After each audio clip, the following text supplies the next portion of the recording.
juizados especiais e a elaboração de um procedimento de uniformização pelos próprios juízes que atuam no juizado especial, de modo a obter uma melhor racionalidade e efetivação do exercício da jurisdição. Hoje nós temos aqui o prazer de receber o Dr. Cláudio Canata e a doutora Raikler Baldresca, que vão discutir alguns pontos relativos à execução dos julgados nos JEFs. É um tema sensível, vamos dizer assim, que tem causado alguns problemas e preocupações ao magistrado, já que em determinadas situações se verifica a ocorrência de má-fé, ou mesmo de fraude, por parte de algumas pessoas na obtenção indevida de benefícios no JEF. E até mesmo em razão do sistema que utilizamos no JEF, isso, de alguma maneira, acaba por fragilizar a execução dos julgados. Então, esse é um momento em que os magistrados que atuam no JEF terão a oportunidade de contribuir para o aprimoramento dessa situação. Hoje, também no período da tarde, nós teremos a terceira sessão de rodadas, objetivando a elaboração de um manual de padronização. Hoje iniciaremos a sistematização dos trabalhos dos grupos. Todos os grupos já receberam um texto sistematizado de acordo com aquilo que foi discutido e aprovado na última sessão, inclusive com a uniformização de conceitos, ou uniformização de utilização de verbos e denominações já discutidas e aprovadas pelos integrantes da nossa última sessão de trabalho. Após o encerramento das palestras, explicarei de uma forma mais detalhada como será procedido esse trabalho, apenas pedindo aos senhores, mais uma vez, que iniciemos os trabalhos talvez hoje 15 minutos mais cedo, 15 para as 2, porque, por sugestão do nosso colega Dr. Miguel de Vieira, nós pretendemos encerrar o curso hoje às 17h30, de modo a possibilitar a participação dos colegas que quiserem na celebração da missa de sétimo dia, em intenção da mãe da nossa colega e também coordenadora do curso, a doutora Marisa Santos. A missa está marcada para as 18h30 em Moema, então eu creio que encerrando às 17h30 nós teremos tempo hábil suficiente para chegar e poder comparecer e prestar nossa solidariedade à nossa colega. Então, eu cumprimento a minha colega de trabalho aqui na escola, a doutora Vesna Coma, que nos dá também a honra de participar desse evento, e o doutor Miguel, presidente do JEF, que também, de uma maneira informal e formal, nos ajuda na coordenação e no planejamento deste evento. Eu convidaria, então, a doutora Raikler Baldresca e o doutor Cláudio Canata a ocupar a mesa e colocarei agora na posição de aluno e aprendiz também. Bom dia a todos. Eu agradeço o convite inicialmente da Escola dos Magistrados, especialmente ao desembargador Mairan, e agradeço a presença da desembargadora Vesna, que eu admiro há algum tempo. Agradeço a presença dos colegas aqui hoje, alguns já cansados de me ouvir falar do mantra dos juizados, que é justamente os precatórios, os requisitórios, os problemas. A maior parte, acho que alguns juízes novos já me ouviu falar sobre isso aqui na escola. Juízes do JEF já estão cansados de debater esse assunto comigo. Mas, enfim, sempre há novos assuntos, então tem sempre alguma parte inédita na discussão.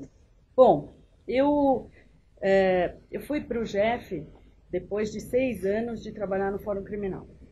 Então, em 2006, eu cheguei no JEF e sabia sobre precatórios e requisitórios, basicamente o que os juízes sabem, ou seja, aquilo que está na Constituição, e formalmente o que significa isso, mas sem saber, como a maior parte dos juízes, efetivamente como é que se processa isso, o que é esse requisitório, esse RPV, como é que esse RPV se processa, quais são as dificuldades, os problemas, as consequências, os impactos que isso tem, né, na vida das pessoas.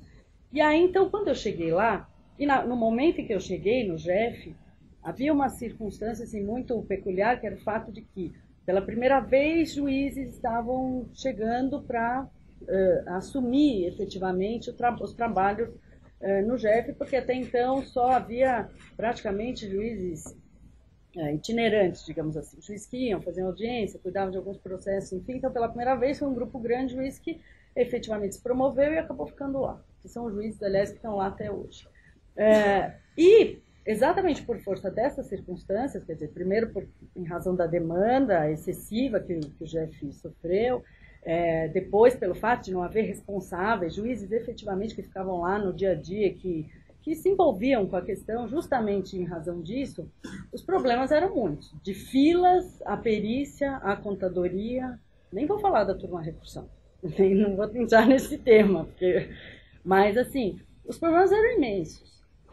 E no pagamento, no momento do pagamento, mais ainda. Teoricamente, o setor, eu chamo de setor, vou falar setor 1000 vezes, tecnicamente é seção de RPVs e precatórios, mas eu tenho esse vício, já há anos eu tento me corrigir, não consigo, eu falo setor até hoje.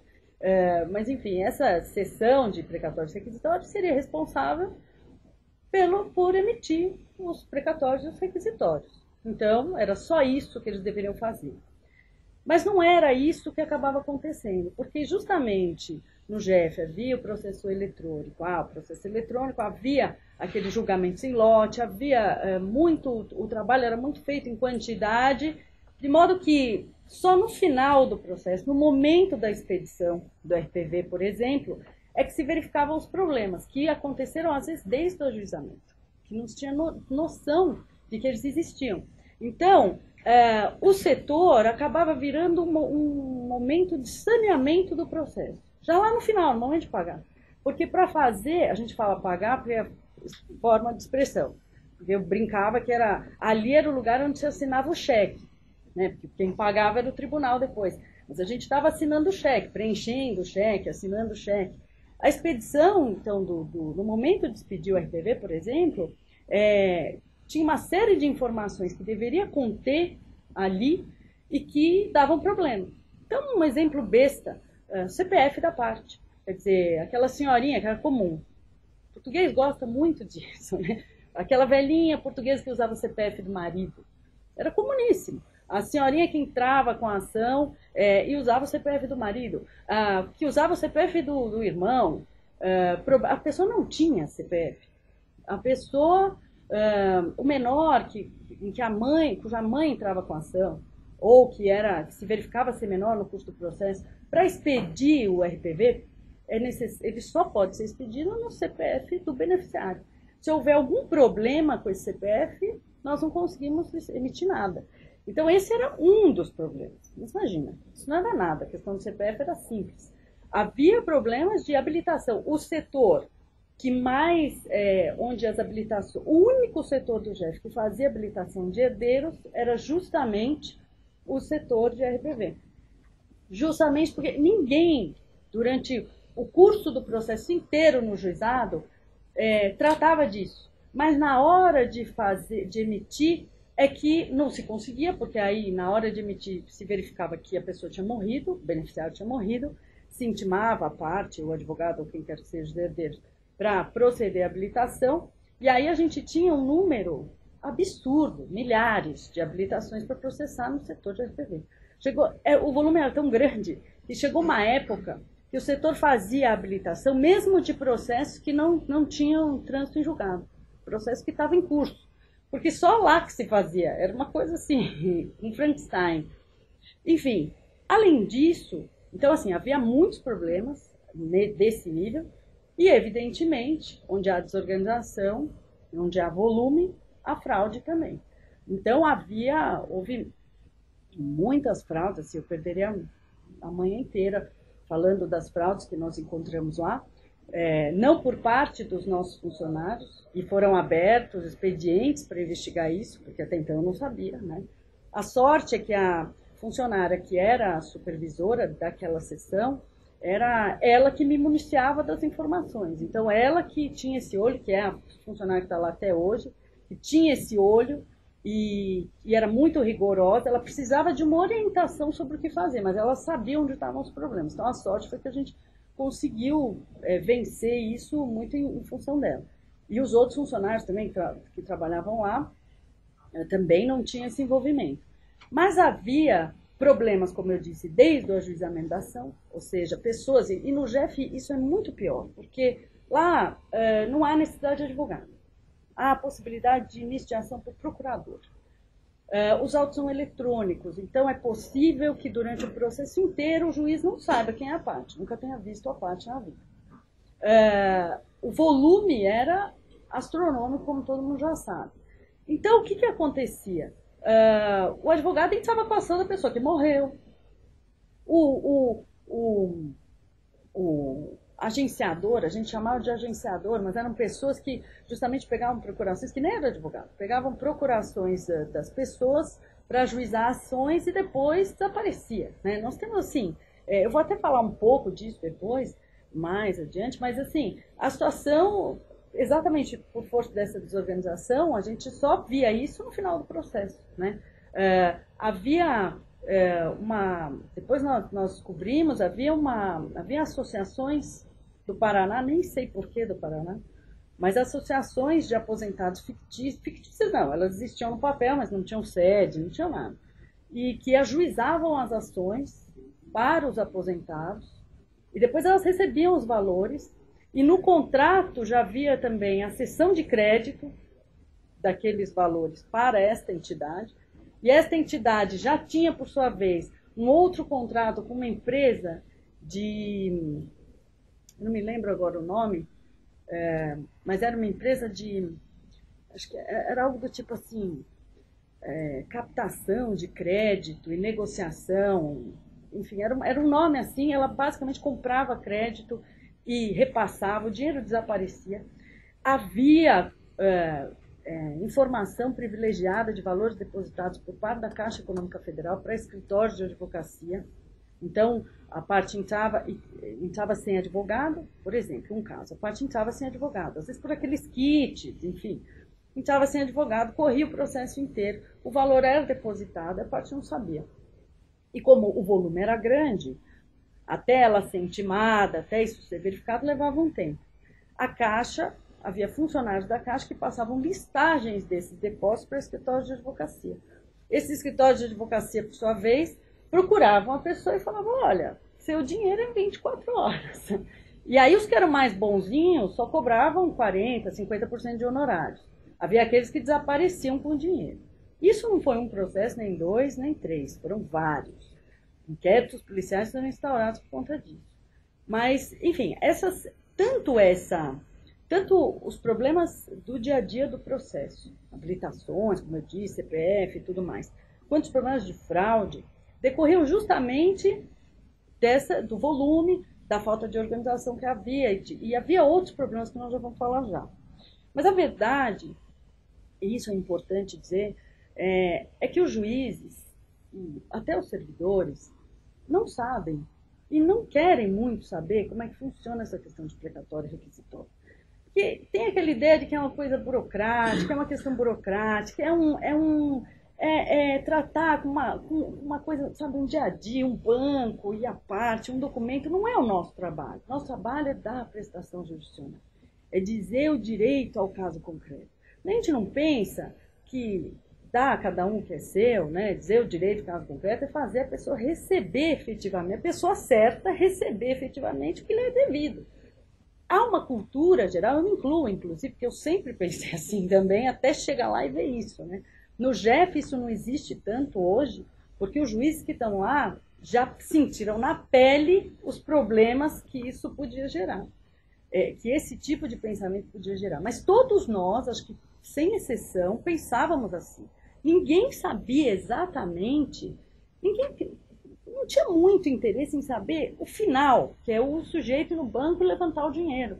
Isso não era muito importante. O que era importante para a gente? Cerrar da prestação judicial, sentenciei. E hoje, na turma recursal, da qual ainda faz parte, também bom, julgamos isso aqui. Acabou. Acabou minha parte. Eu não tenho mais envolvimento com isso. A execução, eu acho que o Renato vai falar disso também, quando a gente pensa em execução, a gente pensa em embargos da execução. A gente pensa na parte jurídica, a gente não pensa o momento do pagamento. Fica a ideia de que isso é um problema do banco.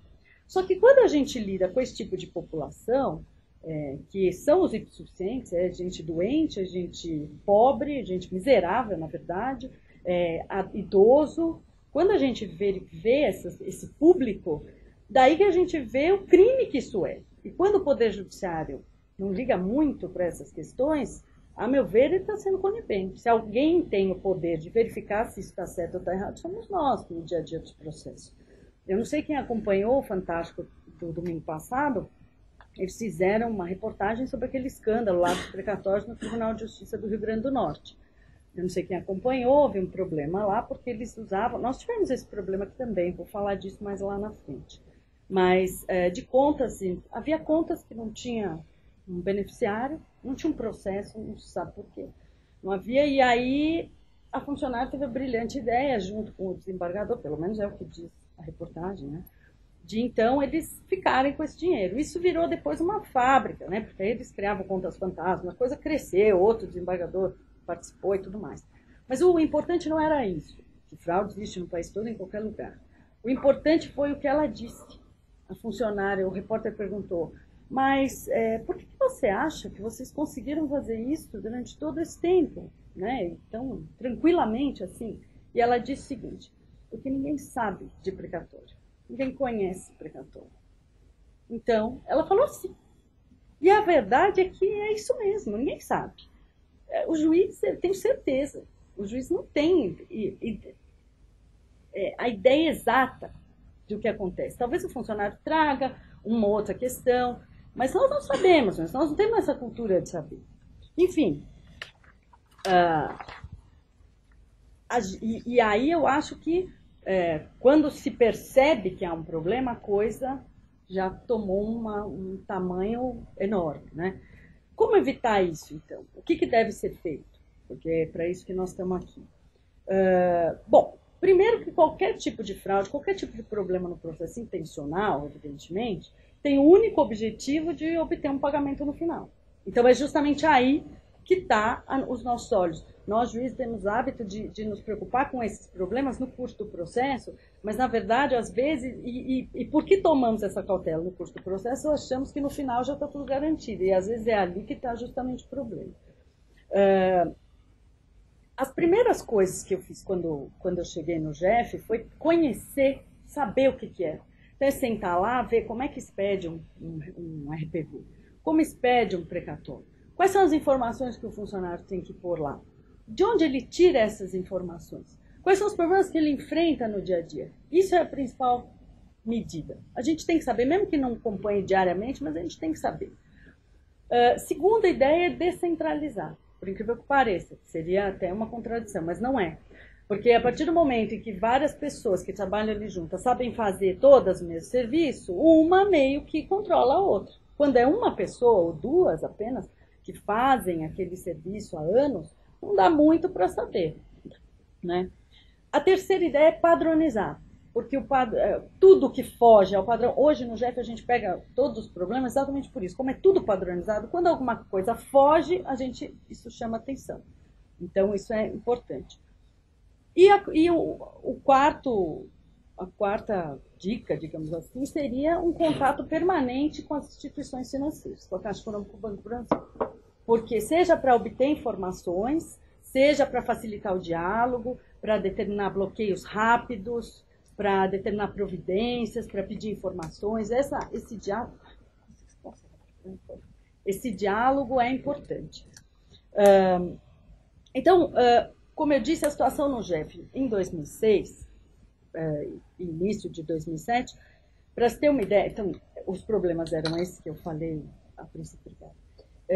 Mas havia algumas questões que auxiliavam esses problemas existirem.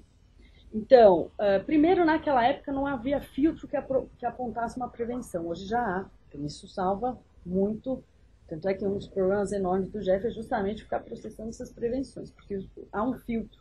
E não havia com relação à Justiça Estadual, não havia com relação à Justiça Federal, não havia nem com relação ao próprio GEF. Então, havia pessoas que tinham 3, 4, 5 ações e recebiam, porque também não havia trava de pagamento em duplicidade.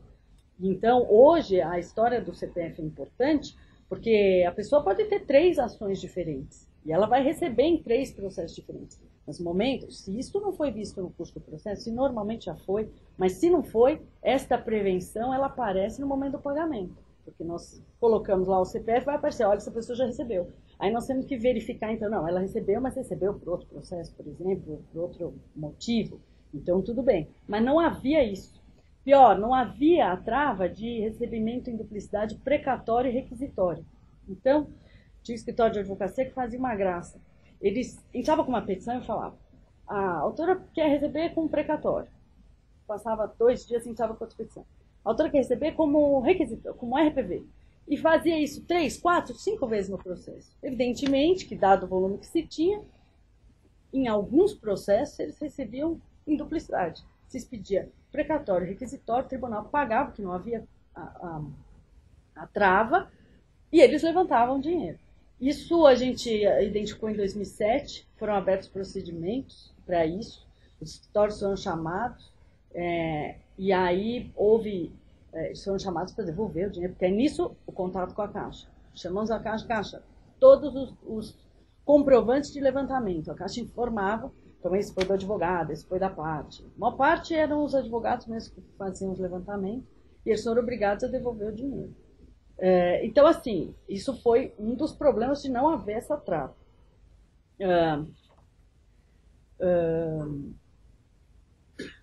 Havia o problema dos kits juizados, né, que foram criados para evitar aquelas filas enormes que havia no GEF, com aposentado na chuva, no tempo. Então, a ideia que se teve para resolver aquele problema, que não acompanhou isso, os colegas que são mais novos, foi justamente criar esses kits. Então, a pessoa, ao invés de ficar lá na fila, o aposentado ia pedir uma revisão, ele juntava os documentos, preenchia lá o formulário e mandava até pelo correio, e isso chegava no GEF. Só que, com o volume que se tinha, até se processar isso, ou seja, pegar esse kit, digitalizar isso, formar um processo, fazer a sentença, enfim, tudo isso, quando chegava, isso tudo era feito na correria. Quando chegava no momento do pagamento, se via, bom, mas esse kit juizado não veio nem com o RG da pessoa, esse kit juizado não tem um documento importante, esse kit juizado não tem nada, né? Esse kit juizado veio porque foi a filha que entrou para o pai, que não tem nenhum documento no processo, a gente não sabe se o pai está vivo ou morto. Tinha a caso da viúva que entrava no nome do morto, falecido marido, porque na verdade ela pretendia, no fim, era a revisão da pensão dela. Isso só se via no final do processo, era aquele caos.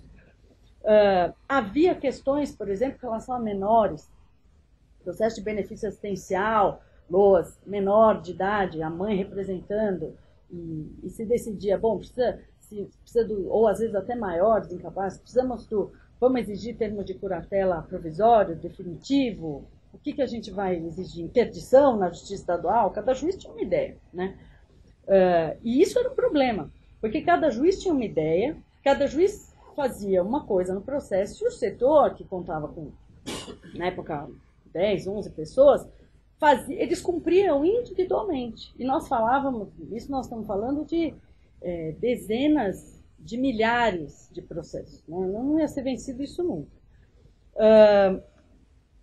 Justamente por força desse nosso público, havia processos, nós identificamos, em que advogados iam em determinadas cidades de São Paulo ou de outros estados também, mais próximos, faziam tipo um encontrão na praça da cidade, botavam lá a placa, olha, aqui aposentado, vem aqui que nós vamos entrar com uma ação e resolver o seu problema. Porque o juizado de São Paulo, embora estivesse atolado, ainda assim ele processava rapidamente, mais rápido do que as varas. Então, os advogados preferiam entrar nos juizados aqui. Então, o que eles faziam?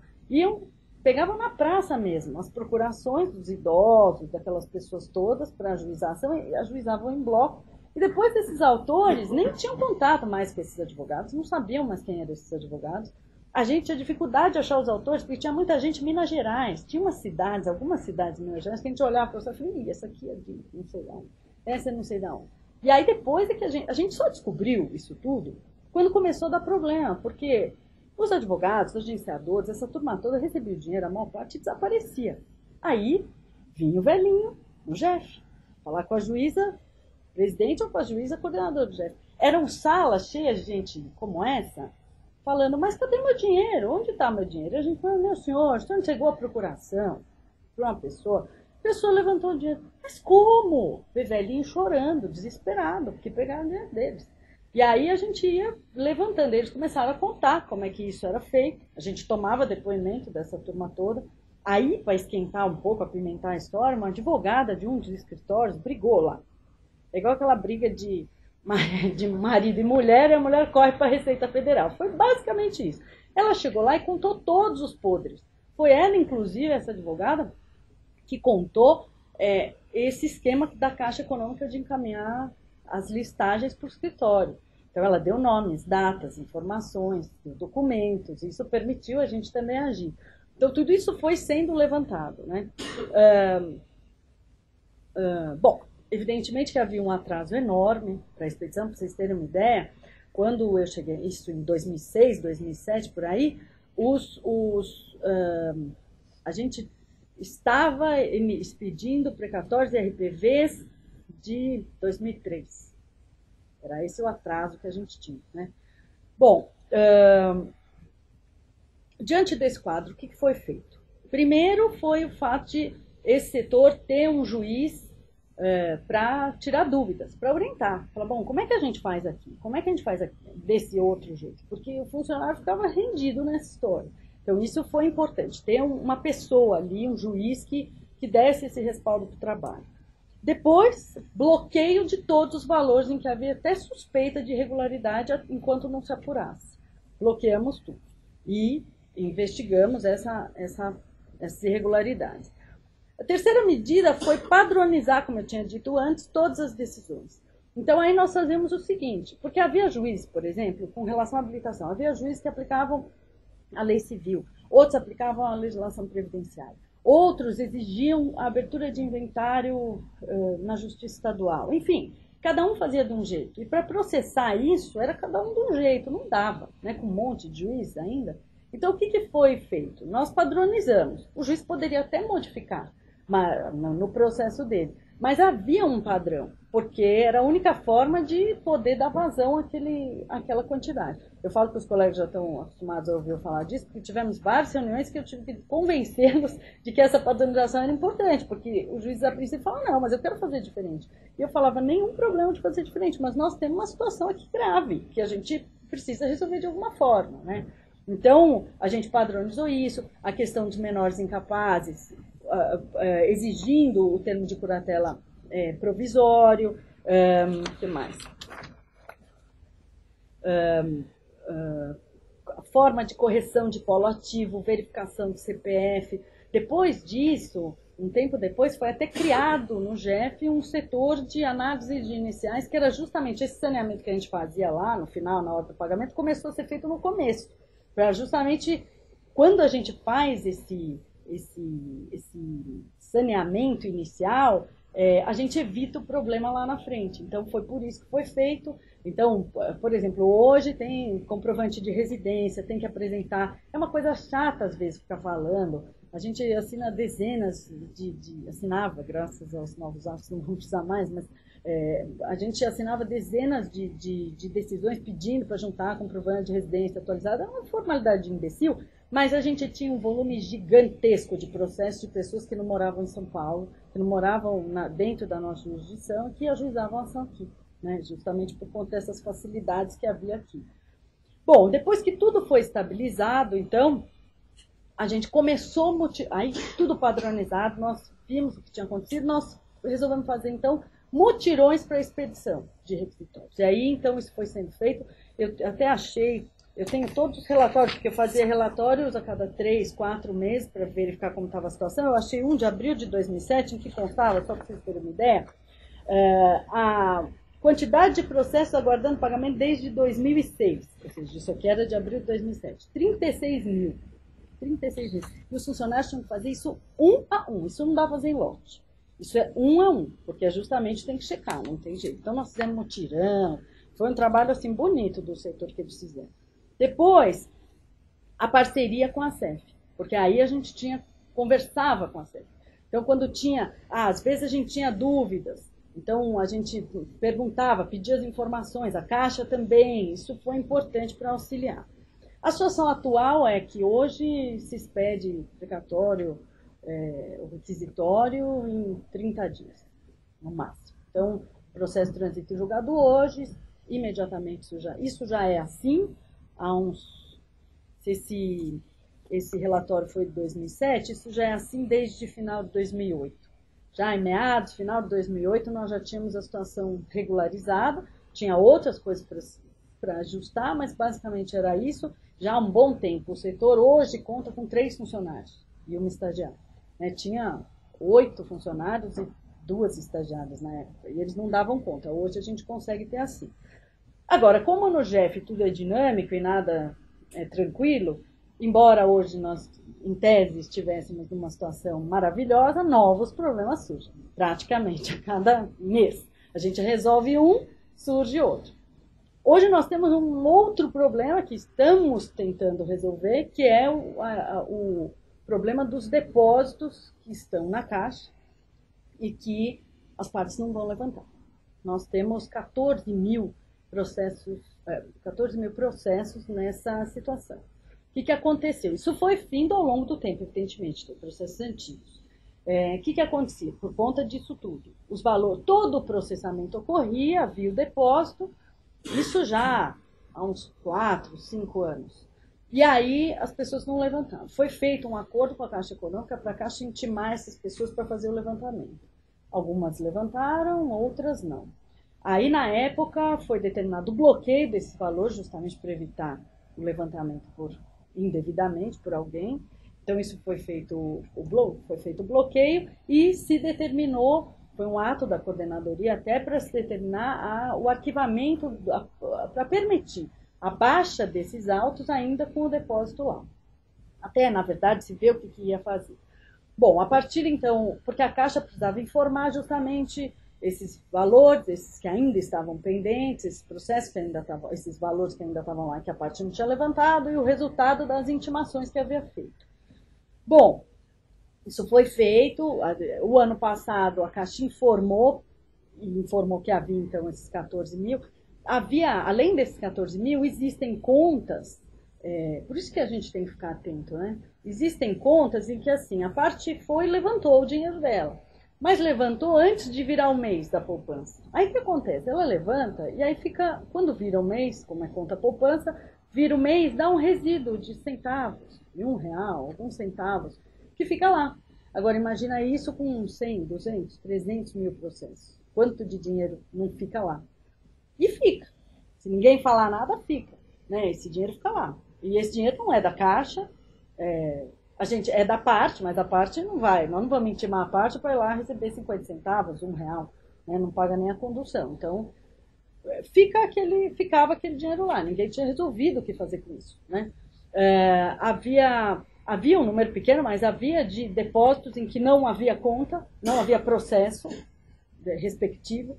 Então, é que nós fizemos. Não se sabe por quê, né? Então, o que nós fizemos? Esses valores, todos que eu falei, esses resíduos, os centavos, os valores, quando a gente definiu até em reunião, acho que até R$7 ou R$8, que era o valor da intimação do AR, acho que R$6, não lembro. Até o valor do AR, nós devolvemos para o erário. O que excedesse isso, a gente intimaria a parte para ver se ela queria levantar, porque às vezes, né? Os centavos devolvemos, essas contas outras que não se sabia do que era, devolvemos também. E aí ficou, então, bom, intimamos a parte. Porque o que acontece? Nesse processo tem muita gente que morreu. E às vezes a família não sabe que ele tinha. Aí se intima de novo o morto não vai lá e fica aquela coisa. Não tem advogado, então tem que achar o herdeiro. Então nós resolvemos, então esses valores foram bloqueados e agora, então, com essa informação da Caixa, nós resolvemos lá no GEF, todos os juízes concordaram, de a gente fazer um mutirão, basicamente, uma força-tarefa lá, em que nós estamos desarquivando os processos, ano a ano, tentando uma nova intimação, procurando nos endereços do processo, procurando nos endereços que constam no INSS, procurando nos endereços que constam no banco, onde a pessoa recebia o benefício, para poder, então, depois de intimá-la nesses endereços, aí efetuar o pagamento, ou, se ela não levantar, devolver. Havia uma discussão também, isso demorou muito para ser resolvido, porque cada juiz entendia uma coisa. E isso no GEF, ao mesmo tempo que aborrece, porque tudo você tem que discutir e tudo mais, é muito rico, porque acaba que qualquer decisão, e tudo o que a gente colocou no manual, é produto dessas discussões reiteradas, milhares de vezes. Então, são decisões que nós tomamos com uma questão muito madura. Quando eu fui levar para o juiz esse problema, eu tinha uma ideia. Eu falei, bom, vamos fazer o seguinte, intimamos a pessoa. Não levantou, devolvemos para o erário. Acabou, não tem história. Era o que eu pensava.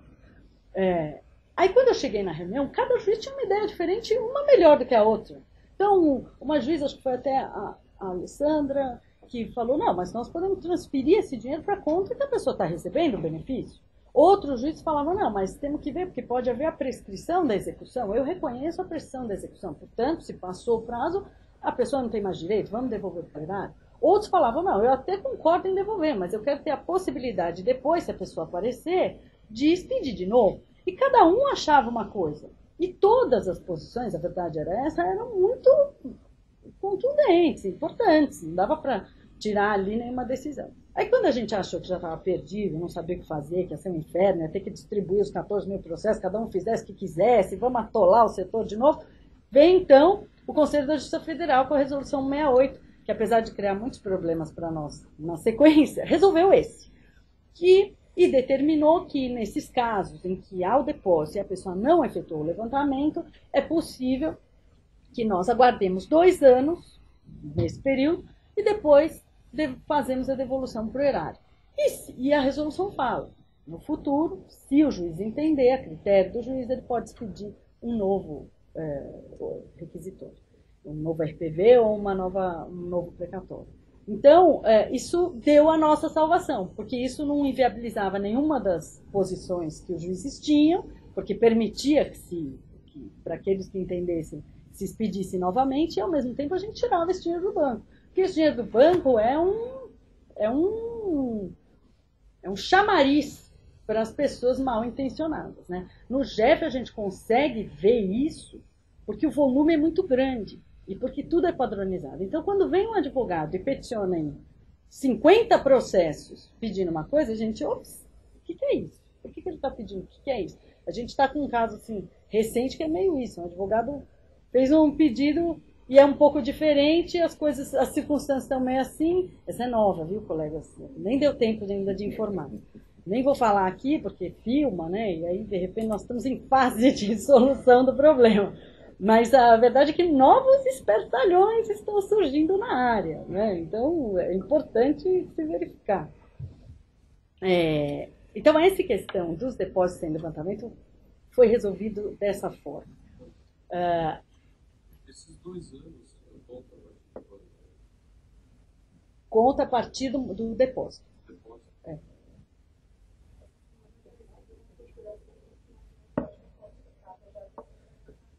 Então é o segundo problema, porque esse não é o que eu estava falando.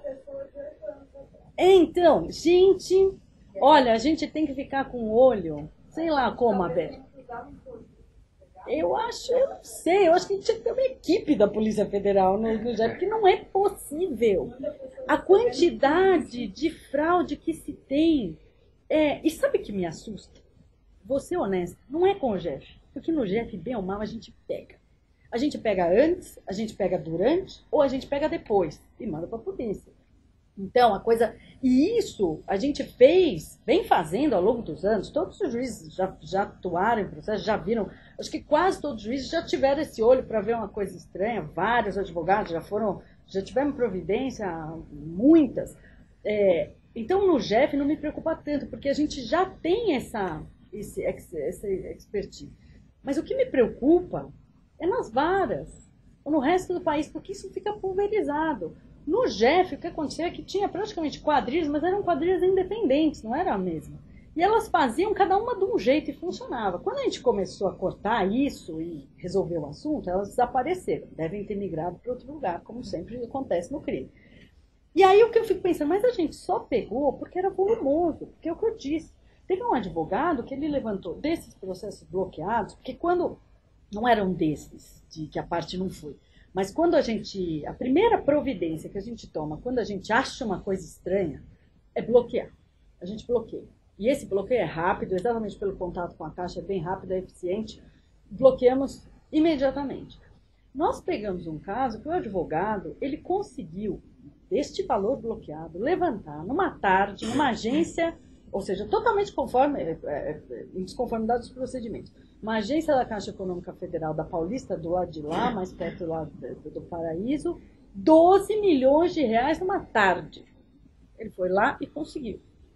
E nós pegamos, sei lá, ele fez a transferência às 3 da tarde, nós identificamos isso às 5 da tarde.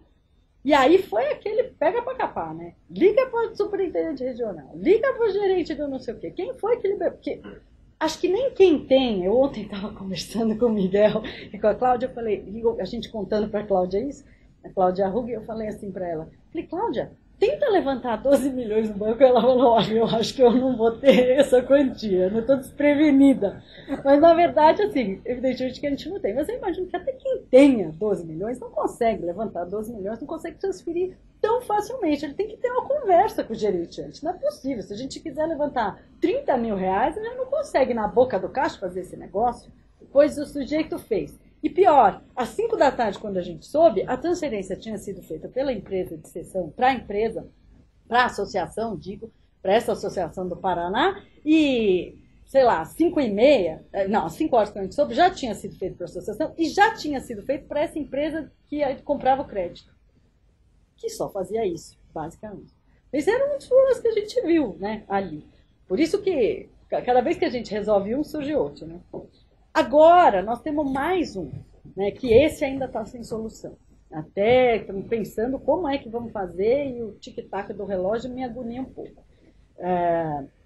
Nós temos a resolução 168, né, de dezembro de 2011, ela passou a exigir, então, a partir, para os precatórios já está exigindo, e para os requisitórios, para os RPVs, a partir agora de junho, que para expedição sejam prestadas determinadas informações que vão exigir que a gente mande o processo para a contadoria a cada vez que a gente tem que expedir um título desse. Então, eles pedem, por exemplo, que a gente informe se houve dedução de pensão alimentícia, eles pedem que os atrasados até um determinado momento sejam calculados, os atrasados por exercício financeiro, isso tem que ser alimentado no sistema.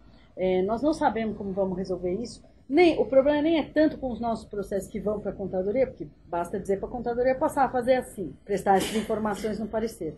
O problema é que mais da metade, ou talvez metade dos nossas sentenças hoje sejam ilíquidas, e são feitas, os cálculos são feitos pelo INSS, então a gente vai ter que exigir que eles façam dessa forma. Há problemas com os processos da turma recursal. E mais, a maior parte do nosso acervo hoje não são de processos pendentes de sentença, são processos que estão na fase de execução. Então, todos esses processos estão na fase de execução hoje, não observaram essas exigências que a 168 prevê. Então, nós vamos ter que retornar com todos eles para a contadoria para adequar esses cálculos e poder expedir. Isso eu não sei como vai ser feito. Isso saiu em dezembro de 2011, em fevereiro ou março, eu tive uma reunião com a doutora Luciana, quando ainda era presidente do GEF, com a doutora Terezinha, que era coordenadora. A gente expôs para ela esse problema, fizemos um ofício, ela encaminhou para o CJF para ver como resolver isso. Mas, na verdade, eu não tenho muita esperança, porque ela já tinha, antes de editado essa 168, ela já tinha conversado lá e já tinha narrado os problemas que existiam. E mesmo assim, a resolução veio dessa forma. Não sei como nós vamos fazer, isso é um problema que vai acontecer com todos os GFs, então eu não sei, realmente eu não tenho a menor ideia de como nós vamos resolver isso ainda. E o relógio, né, tá contando o tempo. Enfim, eu tinha ainda um montão de coisas para falar para vocês, tem milhares de questões que a gente fez, mas eu quis dar uma ideia de tudo que aconteceu no GF até até hoje e propor a discussão exatamente para os novos problemas que podem surgir. Então, que é justamente a forma de resolver a questão desses depósitos desses depósitos que a pessoa não levantou e as implicações dessa resolução 68. Espero que tenha ajudado aqui com a minha exposição, agradeço a todos e vamos ouvir o Kanata, né? Agora.